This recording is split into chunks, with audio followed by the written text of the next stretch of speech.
Hello, welcome back to this podcast Takes Tokens. I'm Ryan, joined by my brother Derek. Today we're going to be talking about, we'll get into that in just a minute. First, before we get rolling, we're going to go over our retro ramble, a thing we do every week. Asked a question the week before, and we're going to discuss it today.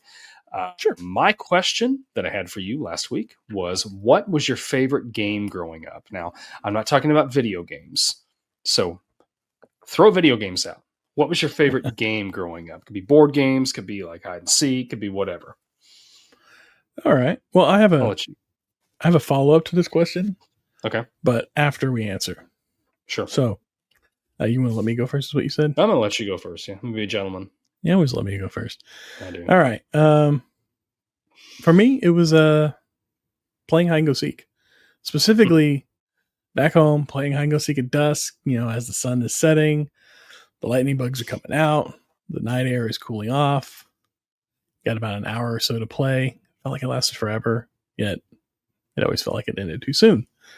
Yeah. For me, that was it. It was that, just like, I remember there were just a few summers where like the whole neighborhood would come together and we'd just play hide and go seek right around after dinner time. We'd all like meet up and play hide and go seek for like an hour or two throughout the whole neighborhood. Yeah. Like you just couldn't cross the street was the rule. And it was awesome.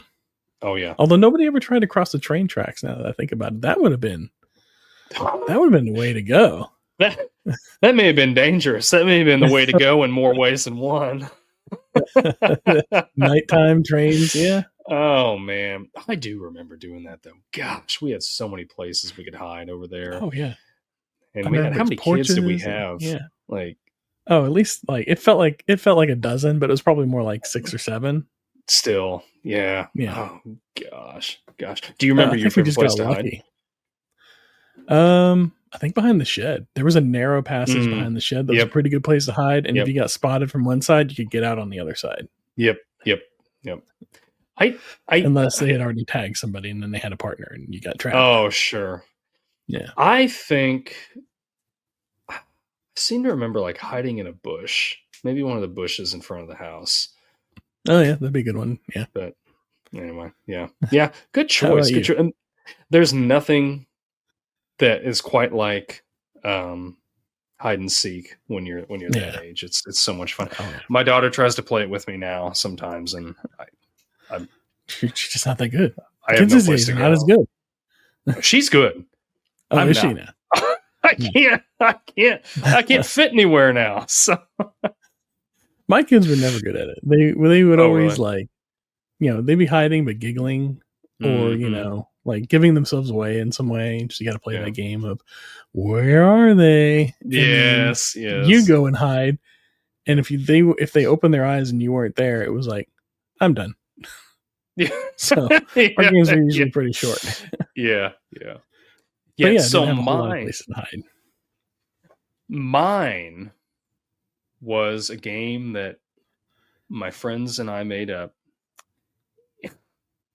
It's kind of embarrassing to talk about, but I'm going to say it.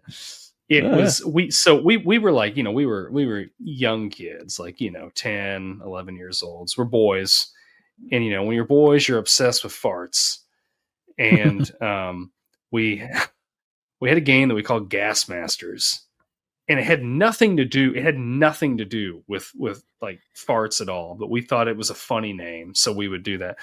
And we would be in whoever's house we were at in their room. And you would hide under the covers. And if whoever was the gas master would have like stuffed animals and he'd try to throw it and hit the person. And like you can only hide under the covers for so long. And you had to come out for a few seconds, then come back down.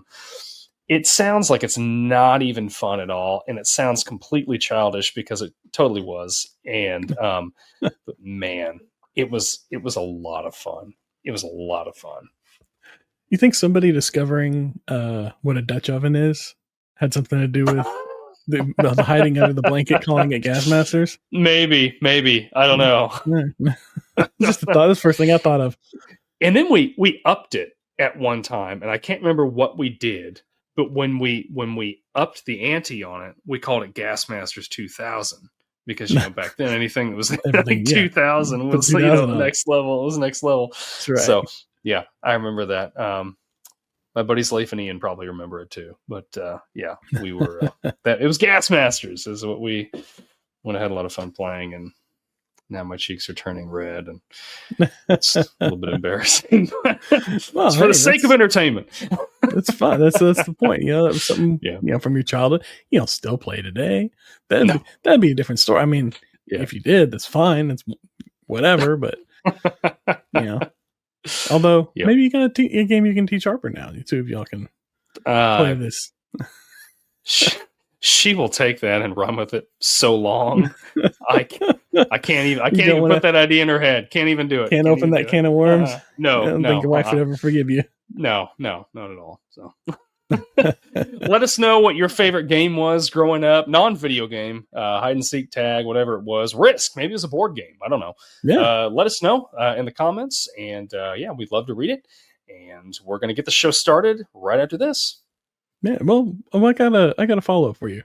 Oh yeah, I forgot about that. Yeah, go ahead. I don't know that it applies now. I was going to ask, could your game, your favorite game from your childhood, be turned into a video game, or has it been turned into a video game of some sorts? Yeah, I don't think there's a video game that's on Steam. Is there one on Steam? No. Oh, okay.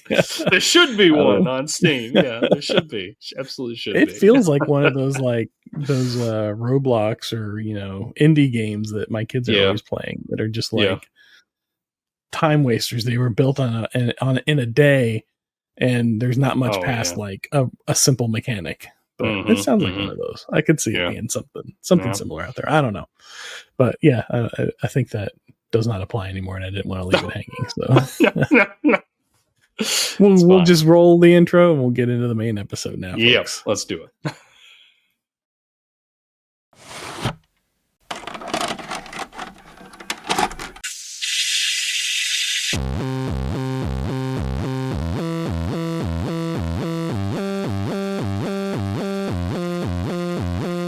Your local video store card. A comic book in your back pocket. Games with no tutorials. Music you had to discover. And drinking water straight from the hose. These are the things us millennials remember fondly. We are the Jennings brothers. Join us after the streetlights come on as we race our bikes from the top of the hill right down memory lane. Exchange those quarters, because this podcast takes tokens.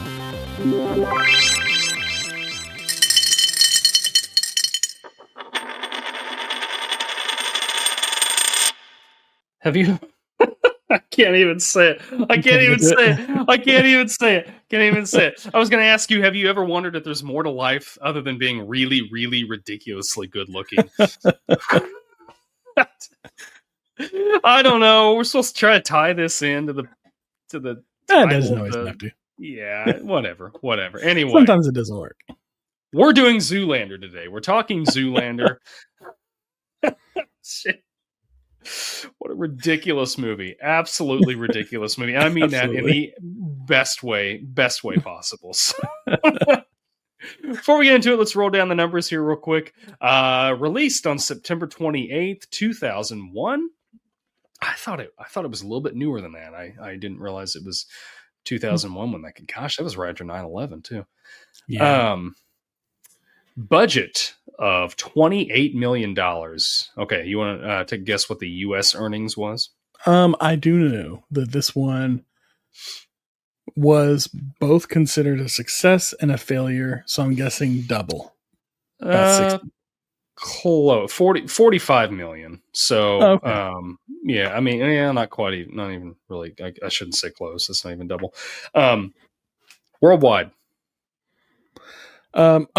Then I would go worldwide. Was that opening weekend? Sorry. That was, I don't know. I think it was just gross. I don't know. I never looked that up. I don't know. I should have looked up opening weekend. Didn't think about it. Worldwide, then my guess was 60. Yes. You hit that right on the head. Okay. 60 million worldwide. Yeah. All right. Yeah. Okay. I mean, it made its money back and then some, but I think they were expecting probably double that, maybe, That's what I'd come across in some of my research, is that they were expecting much more from this movie because Ben Stiller was a big ticket item and everything that went into this movie, and they had all these names attached to it. And 9/11 happened, and this movie was like one of the first, not the first, but like it was early in, it was early in cinemas opening back up again and all that kind of stuff, and people starting to go back out and all that. And, they expected more from it, and they blame the fact that it didn't do so well on the whole 9/11 thing. I mean, maybe not. Who knows? I can see like both sides of that. One, I could say like, okay, people aren't in the mood to go to a comedy, but I could also see, people want to get a little bit of escapism and go to something that's funny because of everything that's happened. So I don't know. Who knows? It earned $60 million worldwide, and it made a profit. We did eventually get a sequel to it. Haven't watched the sequel, so I'm not sure how. I haven't either. I was excited for them to make a sequel, and I didn't get to see it. It's just one of those things I haven't gotten around to doing. So many things just come and go. It's sitting and you there. Forget about things. There's a ghost list of stuff that I want to watch that I've forgotten about. It's so deep. And I'll be scrolling through these things, and then I'll come across something and be like, oh yeah, I wanted to watch that thing like 3 years ago. I completely forgot it existed. I guess I don't really want to watch it that bad.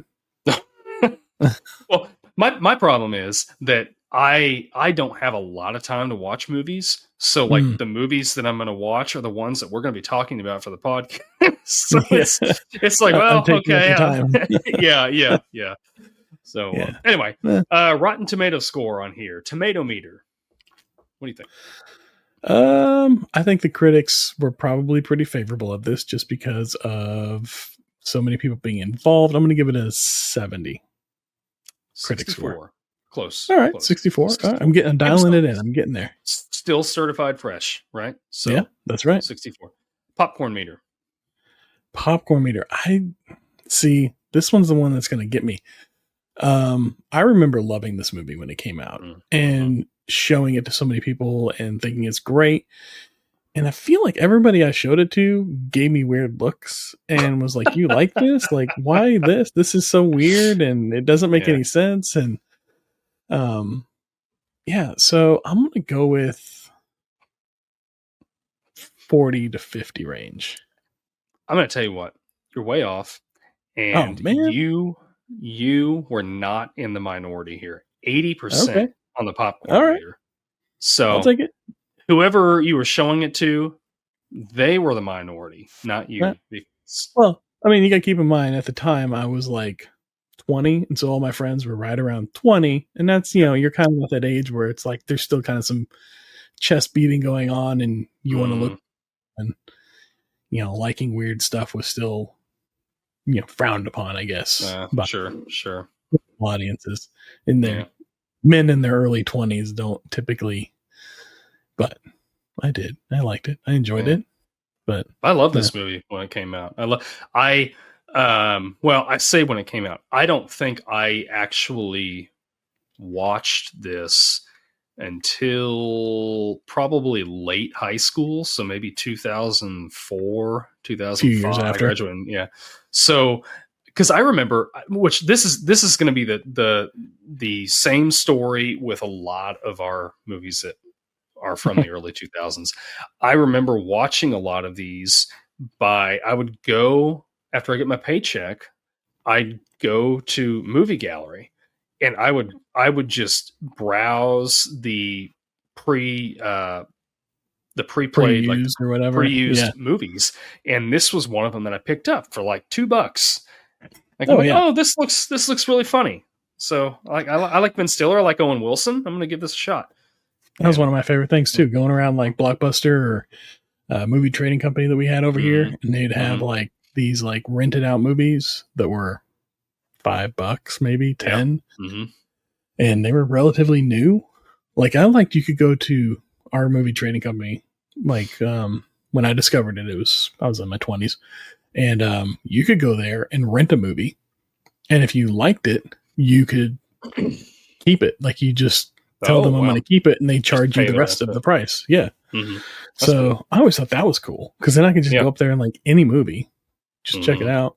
but I liked it. Even like the special edition ones, they usually, if it's like a like a double priced special edition one, they'll charge you a little bit more to rent it. But if you liked it, you kept it. And I was like, yeah, I like that. Oh, that's a good business model. I thought it is. And they're still around. So. Yeah, that is a good business model. Yeah, I like that. But that was how I built up a lot of my collection. Was through that. Yeah, same. There was so many movies that I had, and I don't know where they're all at now. I don't know. I've moved so many times; it's just gotten lost in the shuffle. But anyway, written and directed by Ben Stiller. Yeah, crazy. I don't know why I didn't realize that until yesterday when I rewatched this movie. This is his Austin Powers. It is. It really is. It really is. Wasn't he doing? He was doing this. At the VH1 Fashion Wars back in like or mid to late 90s. Yeah, he was. Yeah, yep. Mm-hmm. And he was popping up on like some other he pop up on VH1 every once in a while in this character for random things here and there. Yeah. Which we had mentioned last week watching the trailer. It was a VH1 movie. I think this is the only VH1 movie I can think of. I don't know how many they did, but I can't. I mean, I'm sure there's a few others out there. Right. I can't. Now I have to look it up and see what they had here. They did have a few. Yeah. I don't recognize any of these. No, there's Zoolander, and then The Breaks, A Diva's Christmas Carol, The New Partridge Family. I don't think these are actually VH1. Maybe not. Video it says films produced. I don't know. Right. Anyway, it was a VH1 movie, and they really went with that. I mean, I think the other big one that we may know is Drumline. Yeah, I remember Drumline now. Yeah, I never watched it, but I remember it was kind of a big one. Yeah. They did that in the sequel. I'm surprised that they didn't do. Oh gosh, darn it! Now I can't think of the name of that movie. No, those movies. Bring It On. Bring It On. Oh, I can see that more as an MTV. Movies? Yeah. That's the same company. But I never saw them, so I don't know. Yeah. Anyway, Zoolander. All right. Back on track. There was one of the best openings in any comedy, right? An underground. Oh yeah. You've got Will Ferrell there, and he's talking. Yeah. To this. There's this underground cabal. Network. Oh, yes. Of evil fashion designers, which is just absolutely absurd. Absolutely absurd by itself. Evil fashion designers alone. It's so funny. It's so funny though. That's what makes this movie so good. Everything in it is so absolutely ridiculous, and Ben Stiller knew it was ridiculous, and it just makes it that much more funny. I think it just does not take itself seriously.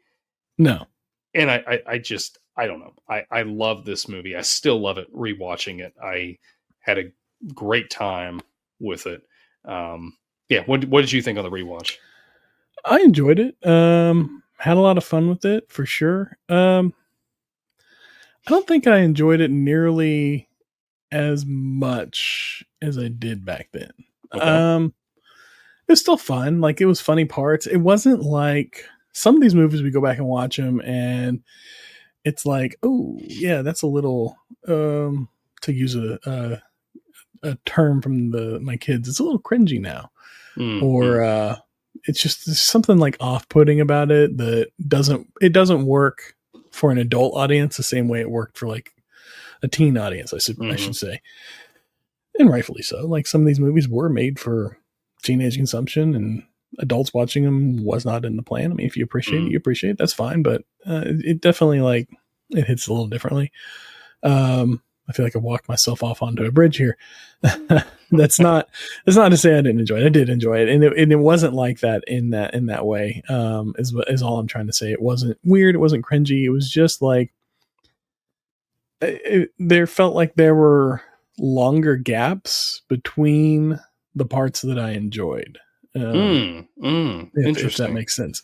So it was like the things I remembered would come up, and then there'd be a gap for a little bit where it was like, oh yeah, this is kind of like we're still like world building or story building a little bit here. It's kind of a little flatter. Like they're still trying to get some jokes in there and stuff like that. One thing I thought was really weird. I think I found it. I don't remember what I thought about it at the time. It was just a weird observation I made that probably goes nowhere. But whenever Jerry Stiller is walking through the office and he turns around and screams and yells out like "Tushy Squeeze" and grabs that girl. Yeah. He goes really deep, and I thought it was just so bizarre. It just made it even weirder on the rewatch. Like, part of his hand disappeared. It was so it was way more than I remembered, and I was like, "Oh man, that's like that." They wouldn't do that. Like, you couldn't get away with that today. No, absolutely not. And that had to hurt. I don't know. But I think though that's like, so. Speaking of Jerry Stiller. Yeah, like he is, by the way, funny. Oh my gosh, anything he's in is so great. Yeah, he just like leans into this character so much, and when he like Tushy Squeeze, like when he's doing that, like any time that he's talking to somebody, that whole thing at the end when he's talking to his wife on the phone, so for the love of God, Sheila, it's a casserole, it'll keep.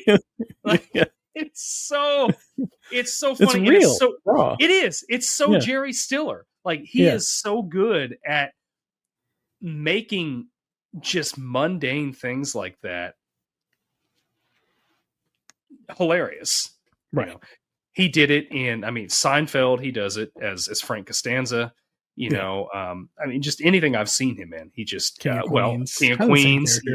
Yeah. He kind of does play the same character in all these, but it's fine. I wouldn't say the same character. I take that back immediately. Like Jerry Seinfeld, or in Seinfeld, he was a lot more assertive and confident.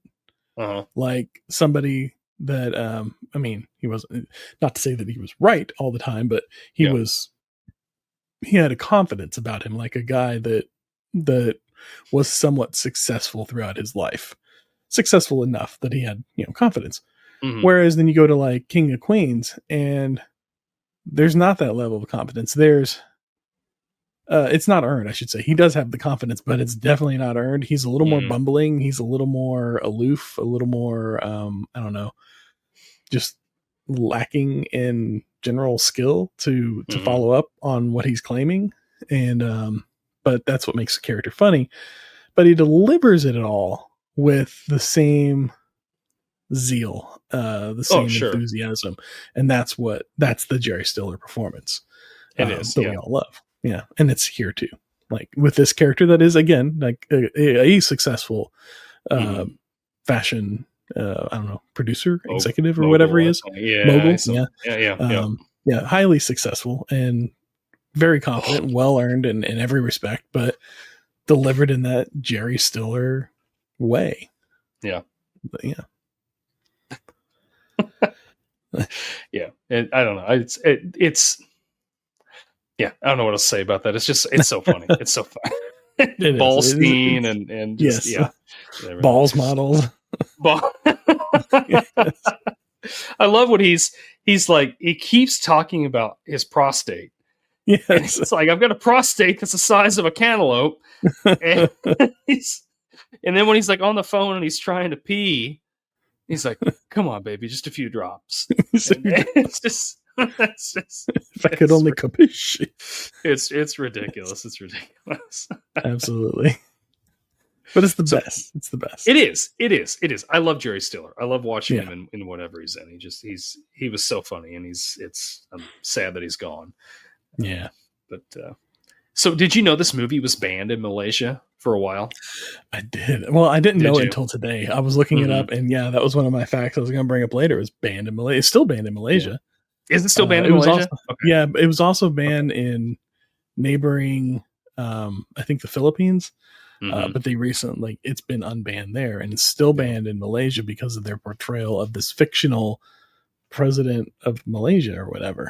It's just, it's like, okay, it's a joke, and he didn't actually. They portrayed him as like a really nice guy, like labor, like pro labor and everything. if not a little bit dumb though, right? Like he's pro labor and everything, but I think at the end, like when Derek's like coming at him and he's just like, is he on drugs or something? Oh, like what is he like? What are you even doing? Like, I mean, how thin skinned do you have to be as a country to be like, this isn't even like poking fun at a real elected official, or maybe not elected. I don't know how they do it in Malaysia, but a real a political figure. This is a completely made up political figure. Right. And we're going to be frustrated. We're going to be so mad that we're just like going to ban this movie. I mean, whatever. I guess they're going to miss out on the beauty of Zoolander. I guess. Did you see the appearance of James Marsden as the assassin for Lincoln? Oh yes, I did see that. Yeah, It's another thing. Go ahead. I thought that was Ben Stiller for years until I rewatched it after watching X-Men whenever it first came out. Like I just happened to watch them both close enough in proximity that I was like is that? I still didn't know for a while, but yeah, sure enough, James Marsden. I was surprised. He looks just like kind of like very similar to Ben Stiller with the mustache. Like I feel like it obscures him just enough. Yeah. But I mean, how absurd is that? Again, this movie, the absurdity of this movie, where like, I mean, you've got David Duchovny in there, who's this great, like the world's greatest hand model. Right. He's got that what is it? That Barry, what do they call it? Yeah. Barometric chamber where he's like, and then the fool tries to grab a flashlight. Like he's never, like he forgot. Like he hasn't been locked away in this thing forever. I mean, how long have you been in there? Right. And then he's talking about how male models have been behind like every major political assassination. Right. And again, it's so absurd that you have to laugh at it. It's just It's ridiculous. It's absolutely ridiculous. I think that's the thing about this movie. Like you said, with that opening scene, it hits you with the just absolute absurdity. You cannot go into this movie without suspending some disbelief and walking into it going, oh yeah, this is just going to be a ridiculous movie. Right. I have to go for the ride. I have to be here for the ride or not be here at all. Yep. And that's just, I mean, like that's exactly right. That's exactly right. You have to just take it as it is. Yeah. Yep. Absolutely. Now, did you know in that scene? So you remember when he explains everything to Derek? But why male models? Ben Stiller forgot his line there and just repeated that, and then David Duchovny just went with it. That's right. Like, seriously. Like I just told you. Which was just great ad-libbing, by the way. Yes.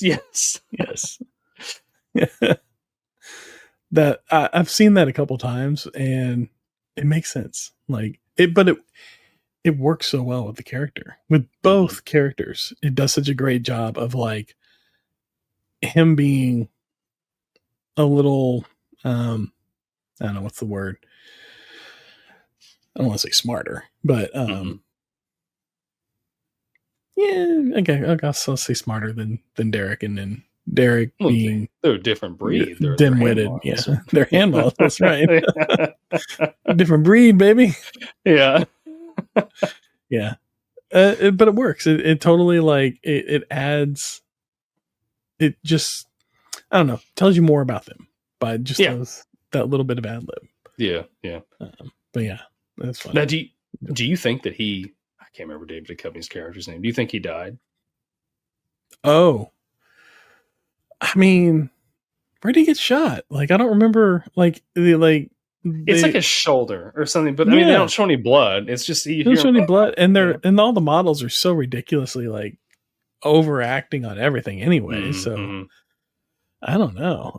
I don't think he died. I don't think he's got much of a hand modeling career left, but I don't think he died. Did he with that thing on there anyway? Like, what was he going to do with it? Like, what are they going to? Did he just take it out like briefly when he's doing modeling a watch or something? Or? He would have to take it out every once in a while to wash his hand at least. Like if you I mean, you probably have more knowledge on this than I do, having worked in a hospital. But if you never washed your hand, never touched it, wouldn't like the bacteria on your hand grow into I would something else? So. Yeah. Like you'd have all sorts of, like his nails, he's got to trim his nails. Like you'd have all sorts of. Oh yeah. Yeah. I never thought about that. Piles of dead skin in there. Yeah. You'd have to take it off every once in a while and clean it. At least, polish it up. Yeah. Yeah. It reminds me, go off topic here for a second. It reminds me of that episode of Seinfeld when George is a hand model. Do you remember that? No. He's like so excited because he's just got this great hand, and they're like, "Oh my gosh, we've never seen a hand like this!" And he's a hand model, and he's like sitting there doing watches and stuff like that. And then like the end of the episode, like something, what is it? I can't remember. Something like hot gets on his hand and burns it, and just completely destroys the entire thing. But anyway, short-lived career. Yes. So. He had a lot of careers on that show. Oh yeah, Art Vandelay. Yeah. Working for the Blue Steel. Blue Steel. Okay. Give me your best Blue Steel. Oh, I couldn't even if I tried. You turn left there though. You got to turn right. You can't turn. It's all left. The same look. It really is. That's true. That's true. Yeah. He can't turn left. He cannot turn left. I watched the entire movie looking to see if he ever turned left, and he never did until the very end. He did not turn left until the very end. He would make these weird like double rights. Yes. Yeah.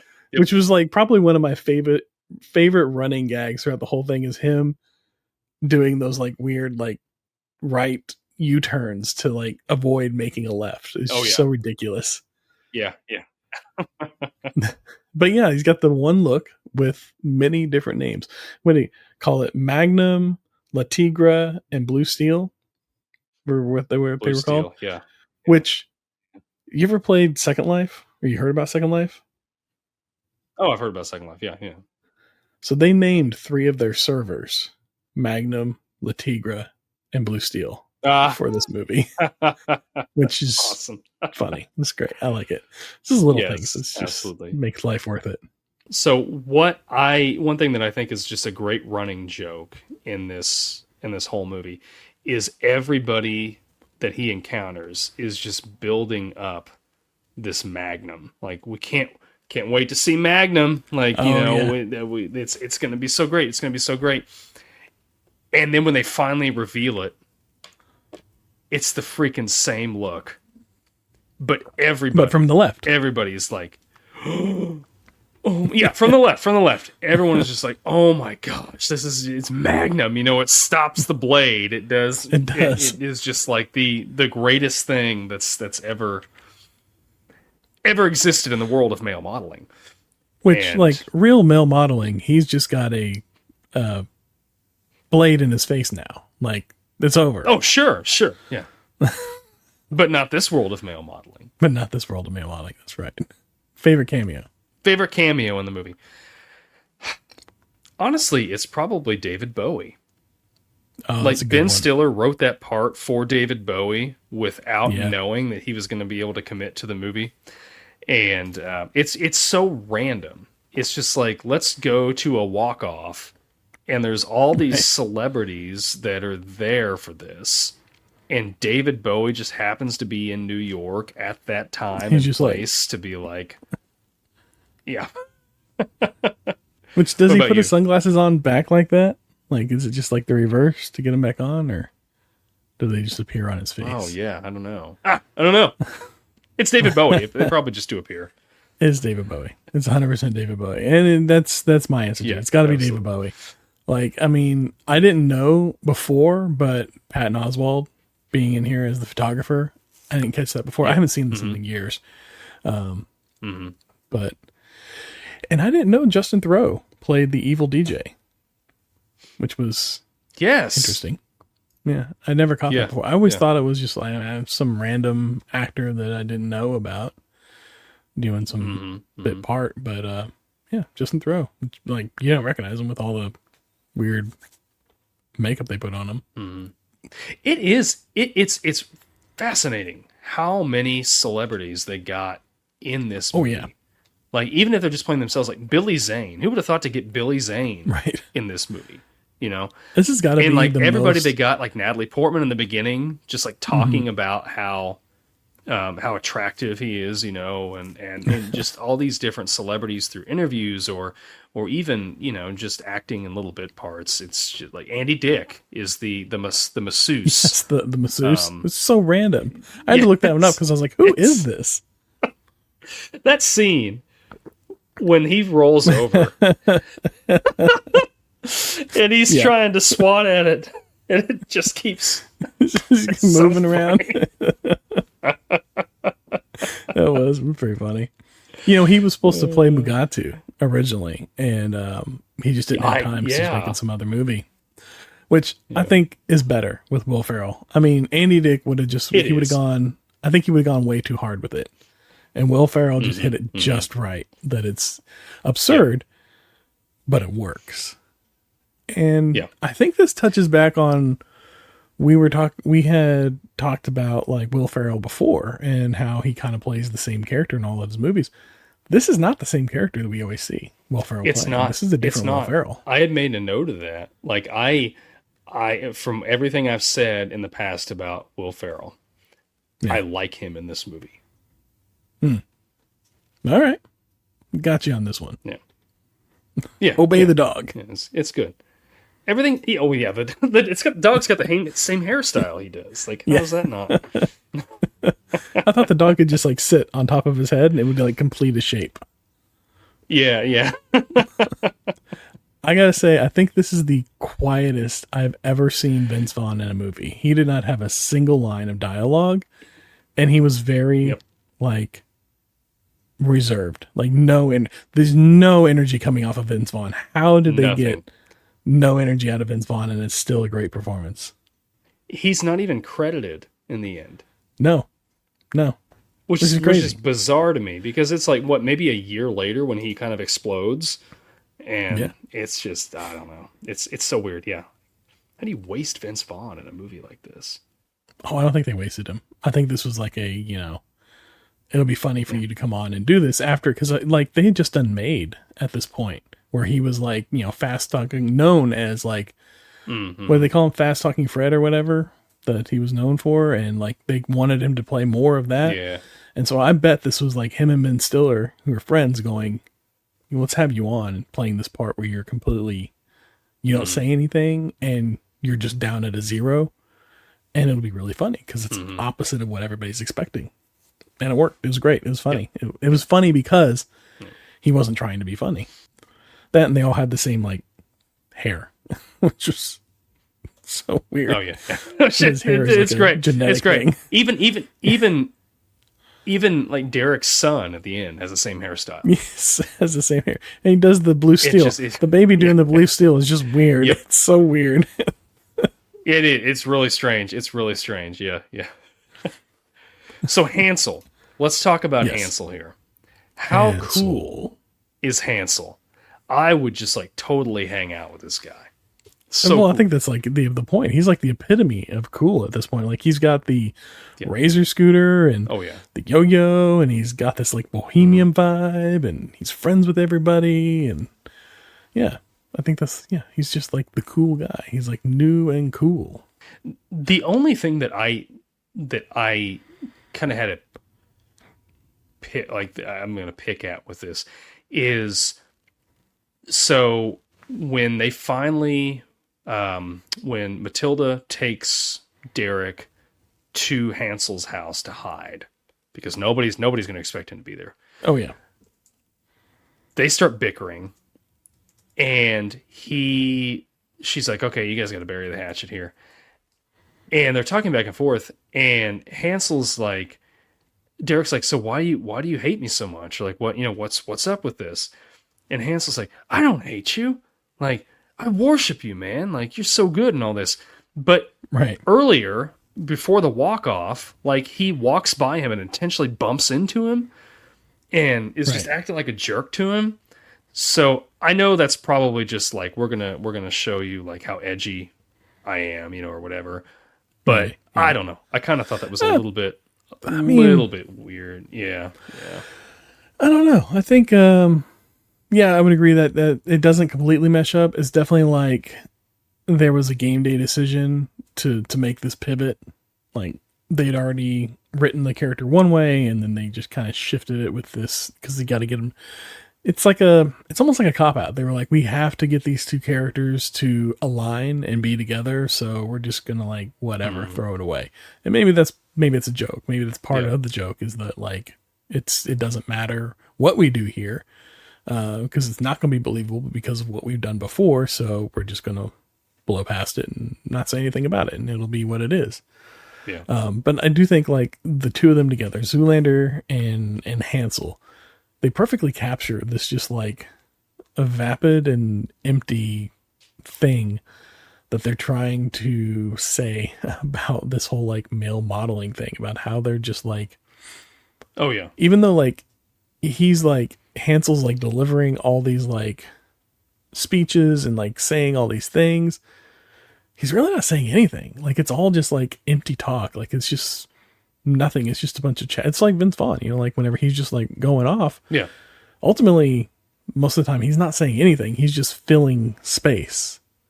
And I feel like that's like with the whole like Zoolander and Hansel thing. They're just like, especially like the Hansel guy, he's just like talking to talk because like people are listening and they're treating him like he's the like not a god, but like, you know, worshiping him in a way. And so he's just leaning into that. Why not? Like they want to hear me talk? Sure, I'll keep talking. But I did find it interesting. Hansel's character. Did you know Owen Wilson is wearing a wig this whole time? I did, because he was shooting Behind Enemy Lines, I think. Behind Enemy Lines at the same time. So great he had movie, short by the hair way, for that. which we need to add to the list. Oh yeah, great movie. I thought that was interesting. So the when they're in his place, you know, his loft or whatever he's in. So did you know, I guess my point, did you know this movie originally had an R rating? Oh yeah, for that scene? Yeah, for that scene. How they changed it, like Ben Stiller had to cut some stuff out of removing it. Removing the goat. Get the yes, removing the goat. Yes. Where's the goat at? Like, I want to see this scene with the goat. I want to see this. The goat like, this can be seen the morning after. This is absurd. In the background. I'll bet there's like a special edition or something that's got it in the actual scene. Yeah. No, I don't know if I want to see the goat in the scene. There's gotta be. I want to see it. I'll have to look it up on, I don't know, maybe YouTube's got it. Oh, I kind of want to see. Because there's so much stuff. Like, you know, when I can't even. I'm not even gonna mention anything that's spoken about that scene because my daughter might listen to this or whatever. I was reading that and I'm like, okay, I could see how this could have been an R rating. And then I'm reading on and it's talking about like, you know, what Ben Stiller did to get it down to PG-13. And it's like just very, very casually in the article that they removed a goat. And I'm like, wait a minute. Like what? Yeah. What is this? Wait a minute. There needs to be more here. Yeah. Yes. You can't gloss by goat and not give more information. Right? No. So what's your favorite scene in this movie? Oh man, favorite scene. I think favorite scene has got to be, and it's just like, it's really not the whole scene, it's the very end of the scene. The walk off. Whenever Derek walks down the aisle and does the final one, throws his hands down his pants to pull out his underwear, and ends up giving himself that front wedgie and just kind of like makes that like, oh, like whatever that sound is, it just makes me laugh. And that's like the perfect payoff to the whole scene. And I love it. It's probably my favorite part. How about you? Yeah. Yeah, that's pretty good. I think it's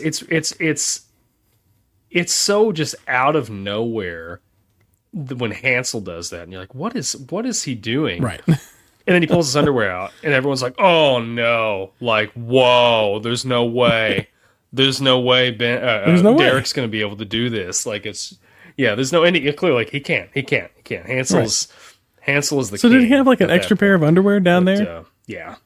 Just waiting for this moment? It's got to be like he's just so good at moving that he's able to take it off. Passing through his legs. Again, I don't know. It's the absurdity of this. Yeah. I don't know. You don't know. That's how good he is. My favorite scene is it's the morning after Derek loses to Hansel as male model of the year, and his buddies are like, "Hey, let's go hang out. Let's do something," and freaking orange mocha frappuccinos. Orange mocha frappuccinos. Yeah. And Wham pops on. A jitterbug. Yes. Starts doing the wake me up before you go. And it's like they're driving down the highway or down the road and everything. And then the scene that I think is the absolute best. The gasoline scene. They just start like, they're having that water fight. Right. And then they just start, let's use gasoline. They're spraying each other down with gasoline, and they're having fun, and Derek goes to read something, and then you look over, and his buddy's like lighting up a cigarette because they're idiots. They're all dumb. Yeah. And he lights the cigarette up. No! And it just explodes. Boom. Yes. And then the payoff at the end at his center for kids who can't read good and want to learn to do other stuff good too. That statue. The statues of it's so good. It's so good. I love that scene. Every time I watch it, it gets me. It's so funny. Like, again, I keep saying it. It's the absurdity of like, we're having a water fight. Let's take it up to the next level and spray each other with gasoline. Like that. That'll be fun. By the way, they start by grabbing those dirty squeegees for your windshield and flinging water at each other. Yes. That right there is gross enough on its own. And then they throw gasoline, literally throw gasoline on top of it, which wouldn't it burn a little bit? Sting maybe in the eyes? Like, gasoline is pretty harsh. Oh yeah. I think it'd be like eating up the paint not immediately, I guess, on the vehicle, but oh my gosh, like I did whenever it went up, it did, I'm sure. Oh, I'm sure it did. Yeah. I don't know. That scene just it gets me. It gets me every time. It's so fun. Which also, orange mocha frappuccinos. That's orange and chocolate, right? Mocha is chocolate, right? Yeah. So they're drinking orange chocolate coffee. Those are three things that do not go together. No. You know what? I can say I can't say from personal experience. I bet that's pretty good. If you're someone like me that loves those chocolate oranges around Christmas time, those big balls of chocolate that like have the orange flavoring in there, those are like my favorite candy. Period. And I love them so much. I could see, because I love coffee as well, I could see that being delicious. Now, maybe that means I'd make a good male model. I don't know. But you gotta go try an orange mocha frappuccino and find out. I try it out, yeah. All right, so we've done favorite scene, favorite line. Favorite line. Okay, yes. I'll get into that. It's Hansel. When they're like, they're playing at the awards, like the little videos while they're announcing, the nominees, which there's just 2 nominees, which is funny to me. But it's when he says, Sting is another hero of mine. The music that he's created over the years, I don't really listen to it, but the fact that he's making it, I respect that. I can respect that. Yes, that was great. That was a good line. Absolutely. And then, like it, top to bottom, it perfectly captures again that aloof, just like emptiness of them. Yes. I like that one too. That's a good one, but not my favorite. What was yours? Mine was after the funeral, and Derek is talking to Matilda, and he's going off about, and specifically the word you Googleizer and you Googly, whenever he's talking about not being a good you Googleizer or delivering a good you Googly. It's just, again, with the absurdity. I like that one. That one killed me. You Googleizer. Yeah. There's not a place I can use that in every day. No, you can't. So. You can't. And Matilda's like, I think that's like Matilda completely, most of the time, just has this perplexing look on her face. Like, I cannot believe. Like, is he serious? That these people are such idiots. Yeah. Or are you messing with me? So did you know that this movie, it originally ended with Derek being hit by a train and going to heaven? No. That was in the original script. What? Yes. But the producers decided not to do that because they thought it'd be too expensive to shoot that. So they changed it around to, like, he starts this, this center for kids who can't read good. So instead they superimpose his school on the banks of New York City skyline. Right. That was cheaper. All right. And then do the CG to make the baby do the blue steel. Yeah, right. And doing the whole, like, the sculptures and the gasoline fight sculpture and all that too. I don't know. Something feels... Yeah. I feel like they probably were like... It was really like this ending isn't going to work, so we need to write a different ending. What's a good excuse? Type of thing. I mean, I can't imagine... that would just be so out of... I mean, as ridiculous as this movie is, that would just seem so out of place with, like... Right. He dies? Like... Right. This is really, like... Honestly, it's like... It's silly... The whole plot is ridiculous, but it's kind of like, in a way, it's kind of like an uplifting, like, oh, I saved, I bettered myself and I saved the, the Malaysian Prime Minister and doing all this good work for charity now. He gets hit by a train. Yeah, getting hit by a train. I agree. Yeah. Not a good. This is a better ending for sure. I mean, the baby thing is like probably one of the things that throughout the movie that I was like, I could do without that. Like after I watched it again, I was like, that part I can do without. Anything where they do baby stuff, I just don't like. I don't know what it is. Like I think it goes back to like the whole dancing baby thing from the late 90s. Like it's just all like any babies with CGI just does not work right. It looks weird. I don't like it. Stop doing it. Yeah. Like now it's like a trend online to like do talking babies over like whatever conversation that people I don't like it. It's please stop doing that. Stop putting babies on stuff. I feel like Oscar in The Office. Like it's kitsch. It's beyond kitsch. Like stop doing it. Like with Angela and her baby thing. That's so funny. And Angela's got that calendar of babies, and he's just the compromise is you're gonna wear it in your photo. Yes.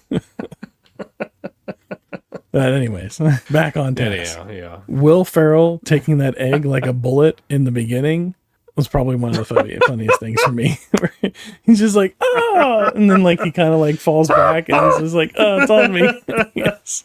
Yeah. I like that one too. That was pretty funny. This is another one of my I liked when his assistant brings him that the coffee latte or whatever. Yes. Oh, and then he just like spits it out on him, and he's like, what makes me all farty and bloaty? Like, yes. What did he say? He's like, oh, it's my mistake. Your mistake indeed.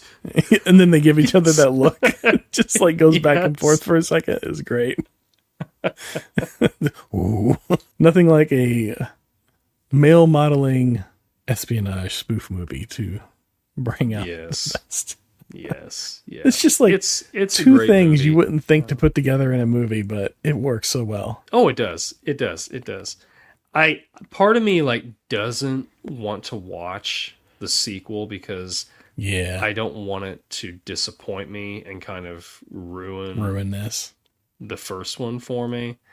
So, and that's kind of how I am with a lot of these. Like, I haven't watched the second Beetlejuice because I'm just like, Like, it's rare for me now, especially when they're like doing these sequels that have come out years later, to want to go see them, because I'm just like, I've got the good memories from the original. I don't know if I didn't really need a second one. Like, I don't know if I need. I will say, after rewatching the second Beetlejuice, it's fine. Mm-hmm. Like, I thought it was really great when it first came out and I watched it, but then we rewatched it more recently, and it's okay. Like, it's like I think if they would have done it more closer to the original release, it would have been far better. But because there's that distance, it's not quite as good, but I see what they were going for, and it kind of works with all the canon and everything, but it's okay.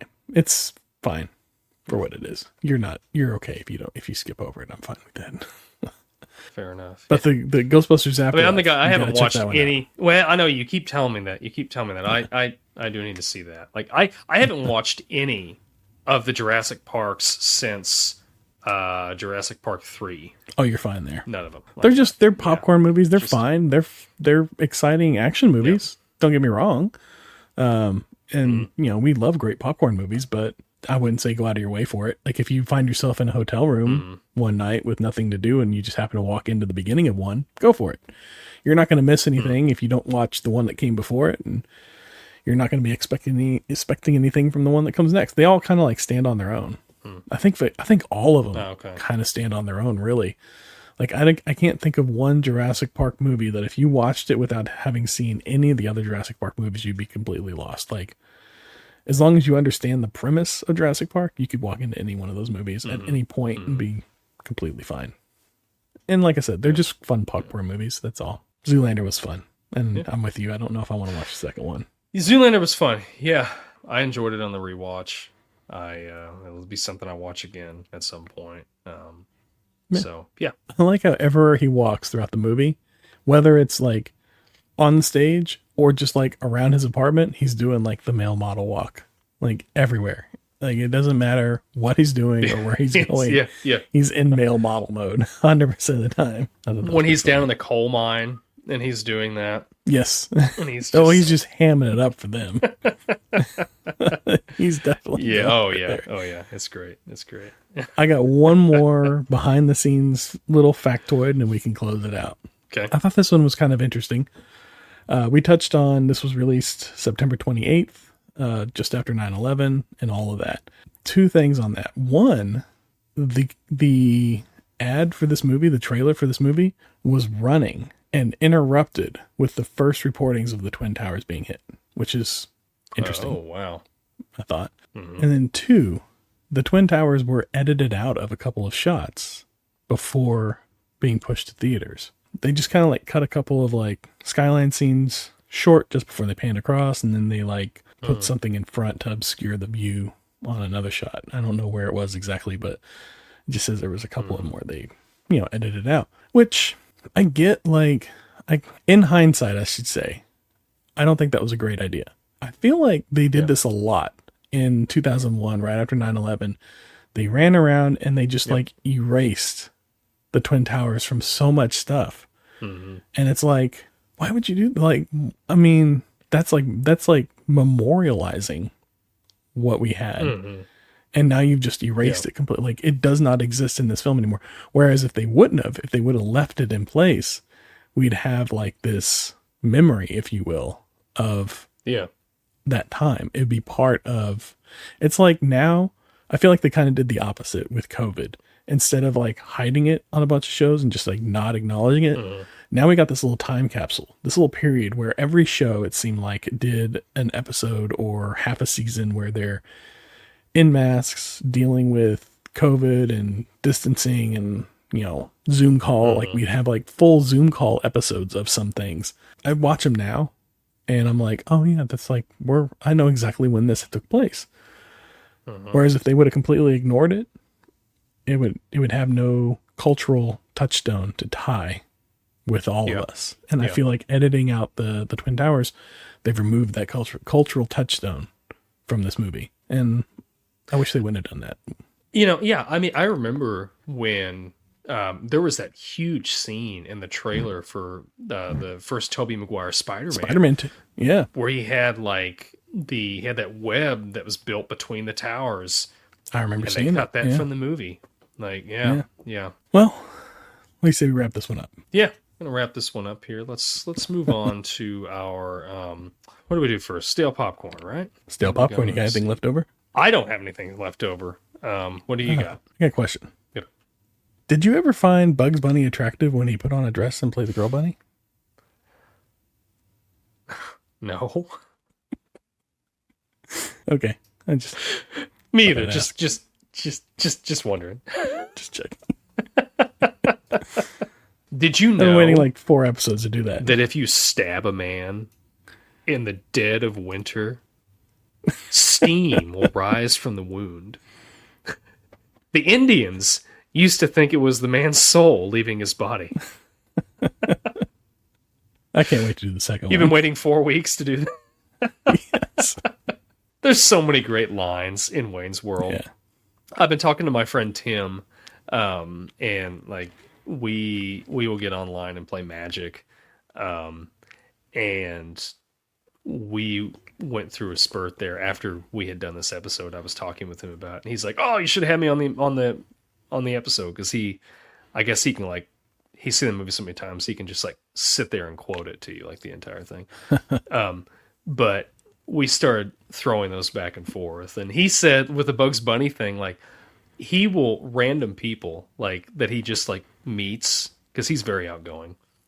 He will like ask them that. Yeah. And they're like, no. And he's like, me neither, just asking. That's great. I'm going to put that in my back pocket. Yeah. All right. You got any gum under the seat this week? Gum under the seat. Yeah. So we had one comment this week. It was on our Office episode that we did a couple weeks ago. Love the Office episode. This is by one of our big fans, Will Ford 81. He said, The Office is infinitely rewatchable and one of my favorite shows of all time. It's a tough choice given the fantastic cast of characters, but Dwight is my favorite. I so wanted The Farm to carry on his story and was saddened when NBC axed it. Oh, yeah. It's not in season 1, but my favorite episode is Classy Christmas from season 7. It's just so much fun to see Jim on the receiving end for a change. The visual at the end of the episode with Dwight standing on the roof of Dunder Mifflin, steam blowing from behind him as he watches Jim attack decoy snowmen is just so good. And then he quotes, in the end, the greatest snowball isn't a snowball at all. It's fear. That was pretty good. I like that one too.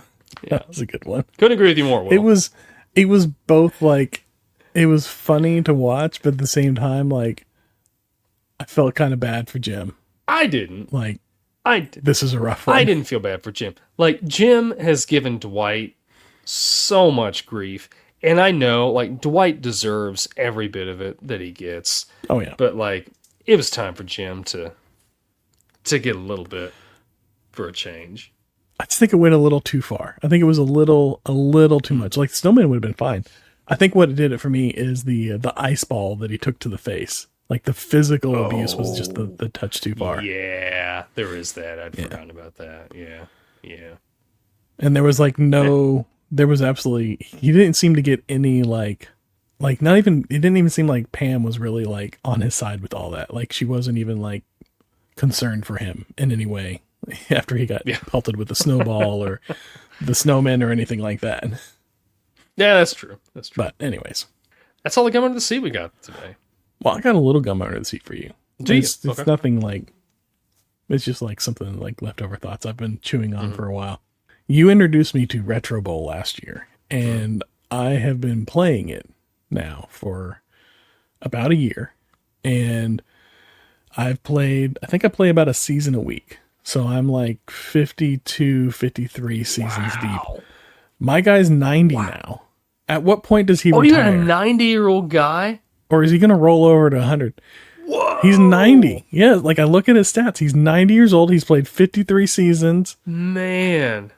And it's just, I'm playing specifically to see how that's like old Aaron I can Rodgers get this out guy there playing. and what's going to happen whenever he... I know. Well, he's the coach, but still. Oh, he's your coach. Your coach is 90. Like, what point is he going to retire? Yeah, my coach. Yeah. I thought you meant my like character, your my coach. No. All my players retire out in like their mid-30s. Like I don't have anybody that lasts past like 35, 36 usually. Okay. Just keep playing it. See how old. But yeah, my coach. Yeah. Like, at what point is he going to be done? I'm going to see how old he can get. 200 years old. Like, is it going to hit 100 or is he going to roll over to 0? I don't know. I'm curious. I'd be curious. At what point is this game going to be like, all right, dude, just give up? I've not known anybody to play that many seasons of it, so I am curious. I'm very curious. All right. I think I've played like 20 seasons, I think. Yeah. Oh, really? Yeah, there's a whole Discord chat just for the game, and you can go on there and like talk to other people about the game. I haven't gotten into it because there's a lot. Like there's a lot of people on there and there's a lot of chat, and I'm just like, I turned it off because at one point I was just like, this is too much. It's just constantly going off. But I was curious now to go back in there and see if anybody had brought this up before about like the age of their coach and like how many seasons you can play with your coach before the game is like, technically you'd be dead. 130 years old is impossible. Yeah. So I'm curious. Yeah. You have to let me know. That's interesting. I didn't know how far you had gotten in it. So 20, okay. About 20 seasons. Yeah. But I keep like moving around. Like I'll play with a team and I'll win like 5 or 6 Super Bowls in a row. And then I'm like, all right, retro bowls. And then I'm like, all right, I think it's time for another team to start winning some retro bowls. So like I'll move to a team that like historically in real life like has never won a Super Bowl. So like, I'll go with the Bengals, and I'll win like 5 or 6 Super Bowls with the Bengals. And it's like, let's go with the Vikings, and so I've been playing the Cowboys for all 50 something seasons, except for like the first 2, because you got to work up. Oh, you have? But yeah. So they've been undefeated for like, and I'm talking like regular season, postseason, and Super Bowl. They've been undefeated for close to 50 years now, which is just ridiculous. It's just absolutely ridiculous. You want to talk about absurdity? That's right. It's the Dallas Cowboys being undefeated for 2 games, let alone 50 years. This is definitely it's ridiculous. I gotta send my resume in because I think I got a chance of being coach here. I mean, I don't know. see if Jerry will let you do it. I don't know him personally, but won 50 retro bowls in a row. I can do it digitally in the 8-bit systems. I can't do it on Madden. Forget that. No. But I don't know. I'll let you know how that develops. Retro Bowl, great game. Play it if you haven't played it. Speaking of retro, let's go into our retro ramble for next week. What do you say? Let's do it. All right. Yep. Next week, I got for you a retro ramble question. What was your first drink? Alcoholic drink. I think the statute of limitations has expired here. So we're just going to talk about the first time we had a drink, legal or otherwise, whatever that happened to be. Where were you? How old were you? When was it? What's the circumstances here? Let's tell some stories. Neither one of us can get in any trouble anymore. Why not? Right? Sounds good. All right. Why not? If you got nothing else, I'll roll the outro. Go ahead. All right. Well, with that, we're done. We've done it. Another one in the books. Number 79 is in the bag. We'll be back next week, my friends, with more of This Podcast Takes Tokens. Be kind, rewind, and you can dare leak my token.